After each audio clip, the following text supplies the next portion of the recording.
ಆದರ್ಶ ಅರುಣ ವಿಶೇಷ ಕಾರ್ಯಕ್ರಮಕ್ಕೆ ಮತ್ತೊಮ್ಮೆ ಸ್ವಾಗತ. ಇಲ್ಲಿ ಆದರ್ಶ ದಂಪತಿಗಳಿದ್ದಾರೆ, ಆದರ್ಶ ಹಾಗೂ ಅರುಣ. ಆದರ್ಶ ಅವರೇ, ನಿಮ್ಮನ್ನ ಮಾತಾಡಿಸ್ತೀನಿ. ನೀವು ಆಗಲೇ ಹೇಳ್ತಾ ಇದ್ರು, ಅವರು ನಿಮ್ಮ ಸಪೋರ್ಟ್ ಕೂಡ ಹಾಗೆ ಇತ್ತು. ಜೊತೆಗೆ ಅವ್ರಿಗೆ ಇಲ್ಲಿಂದ ಜರ್ಮನಿಗೆ ಹೋದರೂ ಕೂಡ ಸಂಗೀತ ಅಭ್ಯಾಸ ಮಾಡಲಿಕ್ಕೆ ಅಥವಾ ಸಂಗೀತವನ್ನು ಎಕ್ಸ್ಪ್ಲೋರ್ ಮಾಡಲಿಕ್ಕೆ ಅವ್ರಿಗೆ ಕಷ್ಟ ಆಗಲಿಲ್ಲ ಅಂತೇಳಿ. ನೀವು ಕೂಡ ಸಂಗೀತದ ಫ್ಯಾಮಿಲಿಯಿಂದ ಬಂದಂಥವ್ರಲ್ವಾ? ನನ್ನ ಫ್ಯಾಮಿಲಿಯಲ್ಲಿ ನನ್ನ ತಂದೆ ಕೂಡ ಮ್ಯೂಸಿಕ್ ಕಲ್ತಿದ್ರು, ಕರ್ನಾಟಕ ಶಾಸ್ತ್ರೀಯ ಸಂಗೀತ. ಅದಲ್ಲದೆ ನನ್ನ ದೊಡ್ಡಪ್ಪ ಮತ್ತೆ ಅತ್ತೆ ಅವರು ಸಂಗೀತ ಈಗಲೂ ಕೂಡ ಸಂಗೀತದ ಒಂದು ತರಗತಿಯನ್ನು ಪುತ್ತೂರಿನಲ್ಲಿ ಮಾಡ್ತಾ ಇದ್ದಾರೆ. ಸೊ ಅದರಿಂದಾಗಿ ನಾನು ಚಿಕ್ಕಂದಿನಲ್ಲೇ ನಾನು ಸಂಗೀತವನ್ನು ಕೇಳಿಯೇ ಬೆಳೆದವನು. ಆದರೆ ನಾನು ಸಂಗೀತವನ್ನು ಬಹಳ ಸ್ವಲ್ಪ ಲೇಟಾಗಿ ಕಲಿತೆ. ನಾನು ಅಂದರೆ PUC ಹಂತಕ್ಕೆ ಬರುವಾಗ ನಾನು ಕರ್ನಾಟಿಕ್ ಫ್ಲೂಟ್ ಕೊಳ್ಳೋದನ್ನು ಬಾರಿಸೋದಕ್ಕೆ ಕಲಿತೆ. ಆಮೇಲೆ ಸ್ವಲ್ಪ ವೆಸ್ಟರ್ನ್ ಕ್ಲಾಸಿಕಲ್ ಪಿಯಾನೋ ಕೂಡ ಆಮೇಲೆ ಕಲ್ತಿದ್ದೆ. ನೀವು ಇಂಜಿನಿಯರು, ರಿಸರ್ಚ್ ನಲ್ಲಿ ತೊಡಗಿಸ್ಕೊಂಡಿದ್ದೀರಿ ನಿಮ್ಮನ್ನ.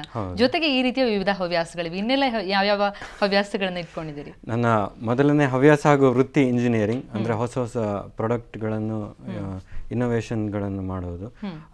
ಅದರ ಜೊತೆಗೆ ನಾನು ಇಂಗ್ಲೀಷ್ ಮತ್ತು ಜರ್ಮನಲ್ಲಿ ಕವಿತೆ ಆರ್ಟಿಕಲ್ಸ್ ಕೂಡ ಬರಿತೀನಿ. ಅದಲ್ಲದೆ ಮ್ಯೂಸಿಕ್ ಹೇಗೋ ಇದೆ, ಓನ್ ಕಂಪೋಸಿಷನ್ ಕೂಡ ಕೆಲವೊಂದು ಮಾಡಿದ್ದೀನಿ. ಅದಲ್ಲದೆ ಇನ್ನೊಂದು ಹಾಬಿ ಅಂದರೆ ನನಗೆ ಹಳೆ ಥಿಂಗ್ಸ್ ಅಂದರೆ ಆ್ಯಂಟಿಕ್ಸ್, ಅದರ ಬಗ್ಗೆ ತುಂಬ ಆಸಕ್ತಿ ಇದೆ. ಸಾಕಷ್ಟು ಇವರು ಸಂಗ್ರಹ, ಕಲೆ, ಸಾಹಿತ್ಯ, ಸಂಗೀತ ಎಲ್ಲದರಲ್ಲೂ ಅವ್ರಿಗೆ ಆಸಕ್ತಿ ಇರೋದ್ರಿಂದ ನಿಮಗೆ ಅದು ಸಹಾಯ ಆಯ್ತಾ ಅಂತ? ಹೌದು, ನನಗೆ ಅದು ತುಂಬ ಸಹಾಯ ಆಗಿದೆ.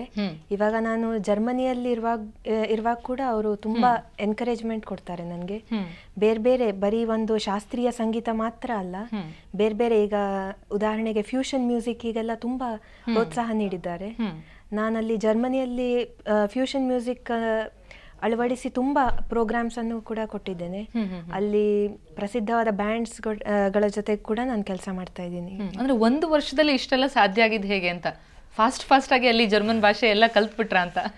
ಹೌದು, ನನಗೆ ಇನ್ನೊಂದು ಏನು ಹೇಳಬೇಕು ಅಂದರೆ, ಹೌದು, ನನಗೆ ಜರ್ಮನ್ ಲ್ಯಾಂಗ್ವೇಜ್ ಅಲ್ಲಿ ಕೂಡ ನಂಗೆ ಅಲ್ಲಿ ಫಸ್ಟ್ ರ್ಯಾಂಕ್ ಸಿಕ್ಕಿದೆ ಆಕ್ಚುಲಿ. ಅದೇ, ನನಗೆ ಅಲ್ಲಿ ಮೇನ್ ಆಗಿ ಒಂದು ಭಾಷೆ ಕಲ್ತ್ಬಿಟ್ರೆ ಬೇರೆ ಎಲ್ಲ ನನಗೆ ಈಸಿ ಆಯ್ತು, ಸುಲಭ ಆಗುತ್ತೆ. ಭಾಷೆ ಎಲ್ಲಕ್ಕೂ ಮೂಲ. ಹೌದು, ಹಾಗಾಗಿ ಬೇಗ ಕಲ್ತ್ಕೊಂಡ್ಬಿಟ್ರಿ. ಒಂದು ವರ್ಷದಲ್ಲಿ ಇವಾಗ ಅದಕ್ಕೆ ಎಷ್ಟು ಅಟ್ಲೀಸ್ಟ್ ಮಾಡ್ಲಿಕ್ಕಾಗಿದೆ. ನಿಮ್ಗೆ ಯಾವ ರೀತಿ ಅನಿಸ್ತಾ ಇತ್ತು ನಿಮ್ಗೆ? ಅಂದ್ರೆ ಒಬ್ರು ಬರ್ತಾ ಇದಾರೆ ಈಗ ಅಂತಂದ್ರೆ, ಪಾರ್ಟ್ನರ್ ಬರ್ತಿದ್ದಾರೆ, ಲೈಫ್ ಪಾರ್ಟ್ನರ್ ಅಂತಂದ್ರೆ ಅವರ ಆಶಯಗಳನ್ನ ಕೂಡ ನಾವು ಗೂಡ್ಸ್ಕೊಂಡು ಹೋಗ್ಬೇಕಾಗತ್ತೆ. ದಾಂಪತ್ಯ ಯಾವಾಗಲೇ ಸುಗಮ ಆಗುವಂಥದ್ದು. ಅಂಥದ್ರಲ್ಲಿ ಅವರ ಆಶಯಗಳನ್ನ, ಅವರ ಸಂಗೀತವನ್ನ ಅಲ್ಲಿ ಬೆಳೆಸ್ಲಿಕ್ಕೆ ಸಾಧ್ಯ ಆಗುತ್ತೋ ಇಲ್ಲೋ ಅನ್ನೋಂಥ ಒಂದು ಅಳುಕಿರ್ಲಿಲ್ವಾ ನಿಮ್ಗೆ? ಹೌದು, ನನಗೆ ಮೊದಲೇ ಹೇಳಿದಂತೆ ಆ ಒಂದು ಅಳುಕು ಇತ್ತು. ಆದರೆ ಏನಾಯಿತು ಅಂದರೆ, ಅಲ್ಲಿಯ ನನಗೆ ಕೆಲವು ಮ್ಯೂಸಿಷಿಯನ್ಗಳ ಪರಿಚಯ ಆಯಿತು. ಅವರು ಏನಂದರೆ ಜರ್ಮನ್ಗಳು, ಆದರೆ ಅವರು ಈ ನಮ್ಮ ಭಾರತದ ಶಾಸ್ತ್ರೀಯ ಸಂಗೀತವನ್ನು ಕಲಿತು ಅಲ್ಲಿ ಮ್ಯೂಸಿಕ್ಕನ್ನು ಪರ್ಫಾರ್ಮೆನ್ಸ್ ಮಾಡ್ತಾಯಿದ್ರು. ಇಲ್ಲಿಯ ಬಾನ್ಸುರಿ ಅಥವಾ ಫ್ಲೂಟನ್ನು ಕಲಿತವರೊಬ್ಬರು ಇದ್ದರು, ಇನ್ನೊಬ್ಬರು ಡ್ರಮ್ಸ್ ಘಟಮ್ ಕಲಿತವರಿದ್ರು, ಇನ್ನೊಬ್ಬರು ಸಿತಾರ್ ಕಲಿತವರಿದ್ರು. ಸೊ ಅವರ ಪರಿಚಯದಿಂದ ನನಗೆ ಸ್ವಲ್ಪ ಸಮಾಧಾನ ಆಯಿತು, ಒಂದು ಪ್ಲಾಟ್ಫಾರ್ಮ್ ಇದೆ. ಆದರೆ ಏನು ಬಾಕಿ ಅಂತ ಹೇಳಿದ್ರೆ, ಇವರನ್ನೊಂದು ಫ್ಯೂಷನ್ ಮಾಡೋದು, ಫ್ಯೂಷನ್ ಮ್ಯೂಸಿಕ್ಗೆ ಫ್ಯೂಷನ್ ಮಾಡಿ ಮಾಡುವಂಥದ್ದು, ಪರಿಚಯ ಮಾಡಿ ಲಾಂಚ್ ಮಾಡುವಂಥ ಒಂದು ಕಾರ್ಯ ಬಾಕಿ. ಹಾಗೆ ನೀವು ಕೂಡ ಹೇಳ್ತಾ ಇದ್ರಿ ಆಗಲೇ, ಈ ಯೋಗ ಅದಕ್ಕೆಲ್ಲ ಸಾಕಷ್ಟು ಅಲ್ಲಿ ಮಹತ್ವ ಇದೆ. ಅದರ ಜೊತೆ ಕೂಡ ನಿಮ್ಮ ಮ್ಯೂಸಿಕ್ ಅನ್ನ ಸೇರಿಸ್ಕೊಂಡಿರತ್ತೆ. ಅದು ಯಾವ ರೀತಿ ಸಾಧ್ಯ ಆಯ್ತು? ಅಲ್ಲಿ ಒಬ್ರು ಯೋಗ ಪರ್ಫಾರ್ಮೆನ್ಸ್ ಮಾಡಬೇಕಾದ್ರೆ ನನ್ನನ್ನ ಒಂದು ಬ್ಯಾಕ್ ಗ್ರೌಂಡ್ ಮ್ಯೂಸಿಕ್ ಆಗಿ ನೀವು ಒಂದು ಹಾಡ್ತೀರಾ, ಏನಾದರೂ ಒಂದು ನಿಮ್ಮ ಪರ್ಫಾರ್ಮೆನ್ಸ್, ನಿಮ್ಮ ಇಂಡಿಯನ್ ಸೊಗಡನ್ನು ತೋರ್ಸಕ್ಕೆ ಏನಾದರೂ ಮಾಡ್ಬೋದಾ ಕೇಳಿದ್ರು. ಆಗ ಒಂದು ಹೊಸ ಪ್ರಯೋಗವಾಗಿ ನಾವು ಟ್ರೈ ಮಾಡಿದ್ವಿ. ಅದು ಅಲ್ಲಿಯ ಜನರಿಗೆ ಬಹಳ ಇಷ್ಟವಾಗಿ ಈಗ ಅದು ತುಂಬಾ ಡಿಮಾಂಡ್ ಅಲ್ಲಿ ಇದೆ ಅಂತ ಹೇಳ್ಬೋದು. ಈಗ ಈ ವರ್ಷದಲ್ಲಿ ಕೂಡ ಆಲ್ರೆಡಿ ತುಂಬಾ ಪ್ರೋಗ್ರಾಮ್ಸ್ ಆಲ್ರೆಡಿ ಬುಕ್ ಆಗಿದೆ. ಸೊ ಹಾಗಿದ್ರೆ ಆ ಹಾಡು ಕೇಳ್ಬೋದಾ, ಹೇಗಿದೆ ಅಂತ? ಶೋರ್.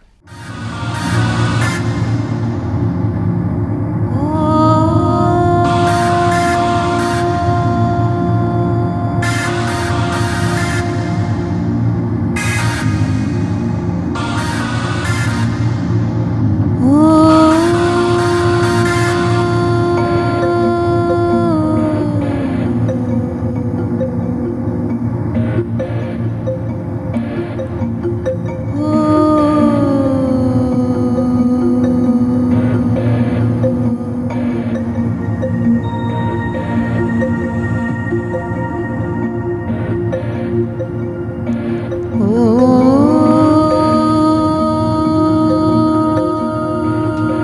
「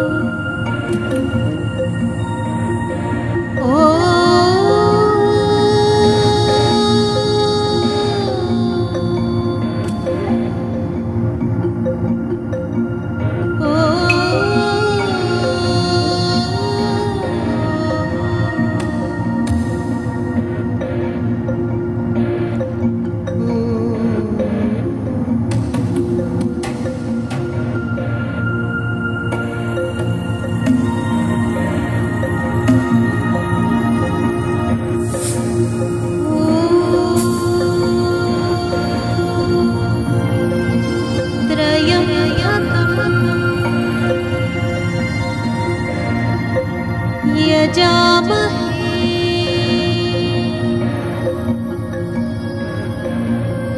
सुगन्धिं पुष्टिवर्धनम्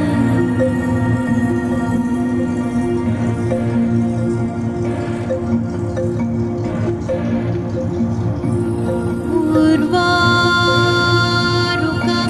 बन्धना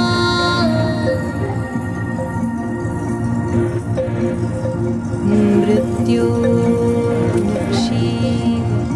मामृता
ಯಾವುದೋ ಒಂದು ಲೋಕಕ್ಕೆ ನಮ್ಮನ್ನು ಕರ್ಕೊಂಡು ಹೋದಂಗಿರುತ್ತೆ. ಅದೊಂಥರ ಹಿಂದಿಯಲ್ಲಿ ಅಂತಾರಲ್ಲ ಸುಕೂನ್ ಅನ್ನುವಂಥದ್ದು, ಅದು ಸಿಗುತ್ತೆ. ಕೇಳ್ತಾ ಇದ್ರೆ ಕೇಳ್ತಾನೆ ಇರೋಣ ಅಂತನೋ ನಿಜಕ್ಕೂ ಆ ಫ್ಯೂಷನಲ್ಲಿ ಆ ಒಂದು ಸೆಳೆತ ಇದೆ ಅಂತ ಅನ್ಸುತ್ತೆ. ಬಹುಶಃ ನೀವು ಹೇಳಬೇಕು ಅನ್ಸುತ್ತೆ ನಿಮ್ಮ ಪತ್ನಿ ಸಂಗೀತದ ಬಗ್ಗೆ ಹೇಗೆ ಅನ್ಸುತ್ತೆ? ನಾವು ಕೂಡ ಪ್ರತಿದಿನ ಮನೆಯಲ್ಲಿ ಪ್ರೈವೇಟ್ ಕಾನ್ಸರ್ಟ್ ಇತ್ತು ಕೇಳ್ತಾ ಇರ್ತೀವಿ.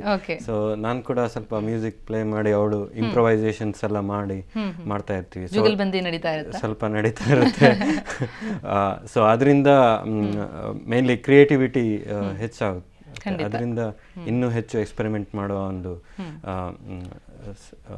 ಅವಕಾಶ ಸಿಗುತ್ತೆ. ಖಂಡಿತ. ಓಕೆ, ಇನ್ನಿಷ್ಟು ಮಾತಾಡೋದಿದೆ ಆದರ್ಶ ಹಾಗೂ ಅರುಣ್ ಅವರ ಜೊತೆ. ಹಾಗೆ ಇನ್ನಿಷ್ಟು ವಿವಿಧ ಸಂಗೀತ ಪ್ರಕಾರಗಳನ್ನ, ಯಾವೆಲ್ಲ ರೀತಿಯ ಸಂಗೀತ ಪ್ರಕಾರಗಳಲ್ಲಿ ಅವರನ್ನ ತೊಡಗಿಸ್ಕೊಂಡಿದ್ದಾರೆ, ಯಾವೆಲ್ಲ ಹಾಡುಗಳನ್ನ ಹಾಡೋದಕ್ಕೆ ನಮ್ಮ ಮುಂದೆ ಪ್ರಸ್ತುತ ಪಡಿಸ್ತಾರೆ, ಅದನ್ನೆಲ್ಲ ನೋಡೋಣ ಒಂದು ಪುಟ್ಟ ವಿರಾಮದ ಬಳಿಕ.